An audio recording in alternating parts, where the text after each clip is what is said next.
ನಮಸ್ತೆ ವೀಕ್ಷಕರೇ, ನಾನು ಇವತ್ತು ನಾಟಿ ಸ್ಟೈಲಲ್ಲಿ ವೆಜ್ ಪಲಾವ್ನ ಮನೆಯಲ್ಲಿ ಈಸಿಯಾಗಿ ಹೇಗೆ ಮಾಡೋದಂತ ಹೇಳ್ಕೊಡ್ತಾ ಇದ್ದೀನಿ. ಇದು ತುಂಬಾ ರುಚಿಕರವಾಗಿರುತ್ತೆ.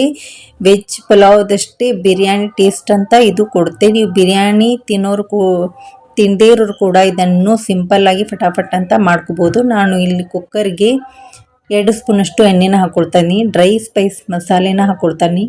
ಉದ್ದಗೆ ಹೆಚ್ಚಿಕೊಂಡಂಥ ಈರುಳ್ಳಿನ ಹಾಕ್ಕೊಳ್ತಾ ಇದ್ದೀನಿ. ಅರ್ಧ ಟೊಮೆಟೊನ ಉದ್ದಗೆ ಹೆಚ್ಚಿಬಿಟ್ಟು ಹಾಕ್ಕೊಳ್ತಾ ಇದ್ದೀನಿ. ರುಚಿಗೆ ತಕ್ಕಷ್ಟು ಉಪ್ಪನ್ನು ಹಾಕ್ಕೊಳ್ತಾ ಇದ್ದೀನಿ. ಈಗ ಇದಕ್ಕೆ ಮಸಾಲೆಗೆ ಡ್ರೈ ಮಸಾಲೆನ ಹಾಕ್ಕೊಳ್ತಾ ಇದ್ದೀನಿ, ರುಬ್ಬಿಟ್ಕೊಂಡಂಥ. ಈಗ ಇದಕ್ಕೆ ನೀವು ಬೇಕಾದಂಥ ವೆಜಿಟೇಬಲ್ನ ಹಾಕ್ಕೋಬೋದು. ನಾನು ಇಲ್ಲಿ ಕ್ಯಾರೆಟ್, ಬೀನ್ಸ್, ಆಲೂಗಡ್ಡೆನ ಹಾಕ್ಕೊಂಡು 2 ಬಟ್ಲಷ್ಟು ಅಕ್ಕಿನ ತೊಳೆದ್ಬಿಟ್ಟು ಹಾಕ್ಕೊಳ್ತಾ ಇದ್ದೀನಿ. ಈಗ ಇದಕ್ಕೆ 2 ಬಟ್ಲಷ್ಟು ನೀರನ್ನು ಹಾಕಿಬಿಟ್ಟು 2 ವಿಜಲ್ನ ಕೂಗಿಸ್ಕೊಳ್ಬೇಕು. ಕೂಗಿಸ್ಬಿಟ್ಟು ಆರಿದ ನಂತರ ಸೀಟಿನ ತೆಗೆದು ತಳಗಿಂದ ಇದನ್ನು ಒಂದು ಸೌಟಿನಿಂದ ಈ ರೀತಿ ಮೇಲೆ ತೆಳಗೆ ಮಾಡಿದರೆ ಉದುರಾದಂಥ ನಾಟಿ ಸ್ಟೈಲಲ್ಲಿ ಪಲಾವ್ ರೆಡಿಯಾಗಿರುತ್ತೆ. ನೋಡಿದ್ದಕ್ಕೆ ಥ್ಯಾಂಕ್ ಯು ಫಾರ್ ವಾಚಿಂಗ್.